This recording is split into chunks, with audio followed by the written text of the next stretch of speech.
Hello বন্ধুরা, কি অবস্থা? কেমন আছেন সবাই? আশা করি সবাই ভালো আছেন, সুস্থ আছেন। বন্ধুরা, আজ আমি আপনাদের মাঝে কিছু সুন্দর একটি ভিডিও নিয়ে চলে আসছি। আশা করি আপনাদের কাছে ভালো লাগবে।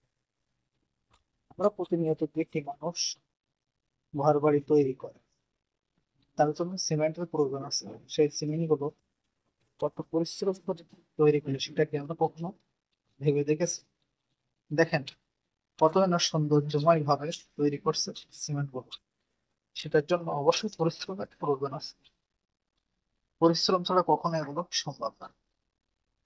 দেখেন, দুইজন বাংলাদেশি ভাই তারা সকাল সকাল এসে সিমেন্ট বানানোর কাজে লেগে গেছে। দেখে ভালো লাগছিল, তবে এখানে ভালো লাগার মতো ততটা কিছু নাই, কারণ এটা পরিশ্রমের কাজ। পরিশ্রম ছাড়া কখনো এগুলো সম্ভব না। পরিশ্রম করলে একদিন অবশ্যই আপনি স্বাবলম্বী হতে পারবেন। প্রতিনিয়ত আমরা দেখি প্রবাসে মানুষ কাজ করে, বাংলাদেশের মানুষ মনে করে কতটাই না সহজ। আসলে ততটা সহজ না যতটা মনে হয়।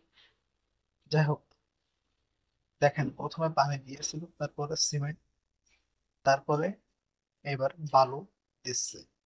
এগুলো হচ্ছে সিমেন্ট তৈরি করা বা মিক্স করা মেশিন। এখন এর ভিতরে বালুগুলো দিয়ে বেশ কিছুক্ষণ রাখি, এবং এভাবে সহজভাবে তৈরি হয়ে যায় সিমেন্ট। এই তো হয়ে গেল। এখন এখানে অল্প কিছুক্ষণ দেরি করবে, কারণ একটু মিক্স হওয়ার জন্য সময়ের প্রয়োজন আছে।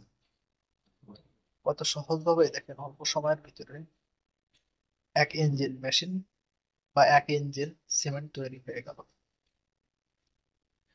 এগুলো প্লাস্টার বা ইট গাঁথার জন্য ব্যবহার করে। দেখেন, সহজভাবে তৈরি হয়ে গেল। এভাবেই প্রতিনিয়ত কাজ করতে হয়। ভালো থাকবেন, সুস্থ থাকবেন, আমার জন্য দোয়া রাখবেন।